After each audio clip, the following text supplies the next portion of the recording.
Hello and welcome to our Sunday evening's edition of Arirang News. I'm Daniel Che. Now, a day before North Korea's anniversary of the founding of its Workers' Party, new analysis shows increased activity at one of its satellite launch sites. South Korea is, of course, closely monitoring the situation for more signs of another nuke test or missile launch. Our consul has our top story. Analysts have spotted suspicious movements at North Korea's Sohae satellite launching station on its west coast.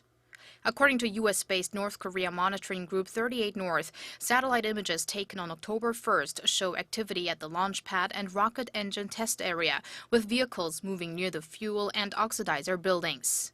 Due to covers put over key structures, however, the report says it's hard to tell whether a test is imminent.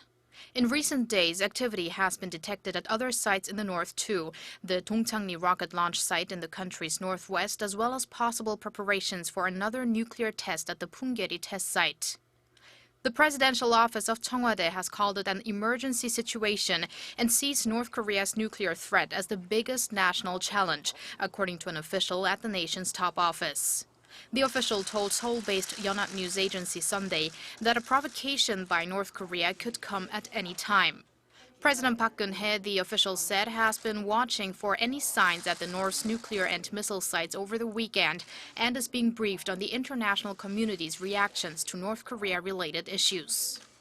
Concerns have grown, especially amid a rise in the frequency and intensity of the North's provocations. 10 years ago, on October 9th, North Korea conducted its first nuclear test, which was widely seen as a failure. Its most recent and successful fourth and fifth nuclear tests this year showed Pyongyang's nuclear capabilities have grown significantly.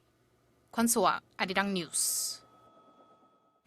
U.S. Ambassador to the UN Samantha Power says the UN Security Council is one tool that can be used to pressure North Korea, but adds that the U.S. is willing to use all possible measures to tighten the screws on Pyongyang. Meeting with reporters in Seoul Sunday, she said that includes the diplomatic pressure Washington is calling for on the global level. Earlier in the day, the ambassador held talks with South Korea's Prime Minister Hwang, mainly focusing on North Korea's nuclear issue. Hwang delivered a message to Power from President Park Geun-hye asking for continuous efforts on the UN level to deal with the regime's threats. The latest incident involving illegal fishing in Korean waters by Chinese boats prompted the Korean government to summon a senior Beijing envoy. The Incheon Coast Guard summoned China's Deputy Consul General earlier Sunday, while the Foreign Ministry in Seoul summoned Beijing's Consul General later in the day. The violent incident occurred around 3 p.m. Friday local time in waters 76 kilometers southwest of Socheong Island in Incheon. A Korean Coast Guard boat approaching a Chinese vessel illegally fishing in the area was rear-ended by another Chinese boat, causing it to capsize. Dozens of other Chinese boats joined the fray, and the Coast Guard officers fired their weapons in response. There were no injuries or casualties. The attacking Chinese boat has been placed on the wanted list by the Coast Guards of both nations. China responded by expressing regret and vowing stronger efforts to prevent recurrences. Korea's top central banker has expressed confidence in the nation's fiscal soundness, but at the same time highlighted the need for a more careful approach in terms of future monetary policies. BOK Chief Lee Ju-yeol met with reporters while in Washington for the G20 finance ministers and central bank governors meetings and shared his thoughts on pending economic issues. In terms of fiscal policies, he pointed out the need to devise new measures, especially with current options being limited and considering the various risk factors involved. While Lee said he firmly believes 2.7% growth this year is a likely scenario for Korea, he also highlighted the importance of devising long-term measures to counter the side effects of low birth rates and a rapidly aging society. The G20 central bankers meeting has drawn extra attention this time, with global markets expecting an interest rate hike by the U.S. Fed by the end of this year. As of Sunday, the nation's unionized rail workers are on strike for a 13th day. According to Korea Railroad or Korail, trains are running at 94.2% the normal level, high-speed KTX and commuter trains operating at full capacity, but the number of freight trains running will be drastically reduced on Monday. The 85% operational level will not be maintained come Monday for a number of reasons. For one, significantly fewer trains are needed for freight services over the weekend. and Korean Cargo Transport Workers Union will begin their demonstrations at the start of the week. They're demanding the government scrap its reform plan, which would result in more trucks for big companies, dealing a blow to small cargo truck operators. Their first walkout since 2012, along with the ongoing rail strike, are expected to cause logistics turmoil nationwide. October 9th marks the creation of the Korean alphabet Hangul. Koreans celebrated the 570th birthday of the globally praised product of King Sejong in a variety of ways. Kim Hae-sung takes us to some of these events. More than 3,000 people, including government officials, academics, and students, gathered in central Seoul to celebrate the 570th anniversary of the creation of the Korean alphabet, Hangul. 10 merit and service awards were given to those who contributed to the continuous development of Hangul, after which Prime Minister Hwang Kyo-ahn gave a congratulatory address. The participants enjoyed a variety of performances and sang along to the Song of Hangul Day while waving the Korean national flag. Hangul was invented by King Sejong the Great in the 15th century and is known as one of the most scientific and efficient alphabets in the world. With 14 consonants and 10 vowels, Hangul is easy to read and write. In 1997, it was inscribed on the UNESCO Memory of the World Heritage List for its uniqueness.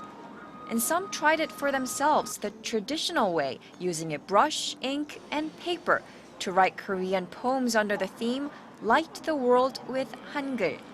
I'm coming here with my wife to meet friends and to take a trip to Korea. The Korean alphabet, I think it's the most interesting alphabet because it's made by a king and by scientists, and it's the only language alphabet with philosophic and anatomic background.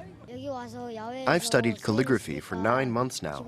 It's really nice to come here and write Hangul in front of King Sejong's statue. And to help children understand the history of Hangul, many Korean families enjoyed a range of outdoor events in the capital, including this one held by the National Hangul Museum. Kids used Hangul letters to make their own works of art and even created their own version of the Hangul manuscript, Hunmin Jeongum, the book written by King Sejong the Great that explains the principles and purpose of Hangul. I came here with my mom and made my own Hangul manuscript. It's really fun. On Hangul Day, people got a chance to reflect on the significance of the Korean alphabet, and some, like these kids, made wishes to write and use Hangul well. Kim Hae-sung, Arirang News.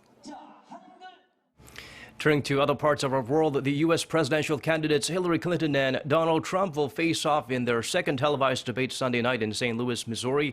The first presidential debate 2 weeks ago is generally seen to have been won by Clinton, and Trump, the Republican, is trailing his Democratic rival in the polls. He'll want to make the most of Sunday's debate to get his campaign back on track. The former reality show star has also come under pressure from some members of his party to step down from the presidential ticket after video surfaced showing him making crude comments about women and claiming license as a celebrity to mistreat them.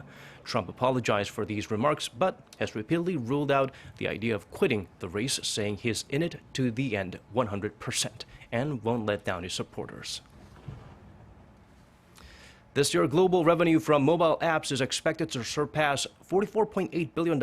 According to market researcher Newzoo, by 2020, that number will balloon up to more than $80 billion. The company's report adds that the Asia-Pacific market accounts for 56% of global revenues this year. That's more than $25 billion, and will grow beyond $42.9 billion by the year 2020. Unlike mature markets such as Korea and Japan, growth is faster in China and Southeast Asia. China, in fact, overtook the U.S. in 2015 in total app revenues. The country's sheer size and untapped potential will likely ensure it stays in the lead. Games used to be the unrivaled leader in shares of app revenue, but an increase in buying of other kinds of apps like finance, lifestyle, and music will see games fall from 82% down to 72% in the said period. The Cordyceps mushroom has been popular in Asia for its healing effects, but how it exactly benefits our health is not as well known. Well, most recently, Korean scientists discovered how it could prevent diseases like flu or rhinitis. Our Yoon-shin explains further. It may look like a coral reef at first glance, but it's a special type of mushroom that grows in insects. From ancient times, the Cordyceps has been used in herbal medicines. And now, thanks to a team of Korean researchers, how exactly the fungus helps strengthen the immune system has been discovered for the first time. The natural death of cells, known as apoptosis, is considered the most crucial part of an immunocyte. The cordyceps stimulate the immunocyte's activity and encourages apoptosis.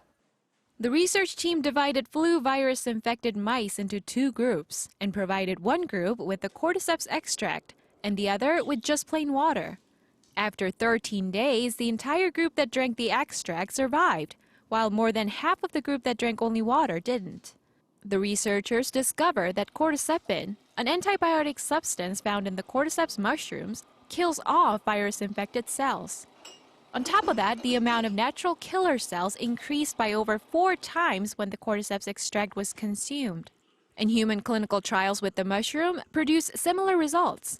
Early results indicate that consuming 1.5 grams of cordyceps powder daily for 3 months could protect a person from chronic rhinitis and the common cold without any side effects.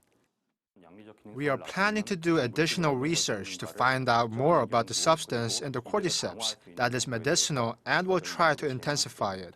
With further research, expectations are high that additional benefits could eventually be discovered, and various pharmaceutical products, including herbal remedies, could one day become available. Yoon-shin, Arirang News. The first frost and ice of this autumn has been witnessed at the peak of Korea's Seoraksan Mountain in Gangwon Province. The mercury dipped 2.3 below zero at 9 a.m. Sunday local time. It happened a little late compared to last year, 7 days to be exact.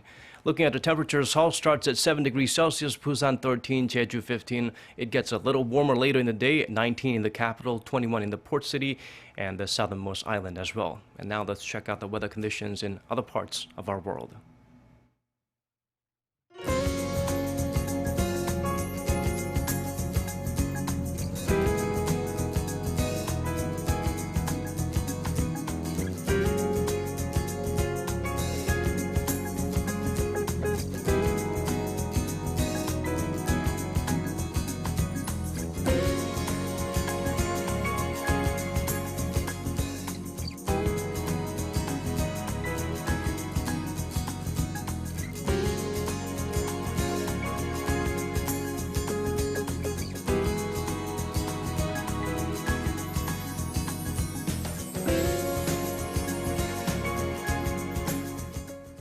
That's our newscast at this hour. For more updates, do join us at 10 p.m. Korea time. Thanks for watching.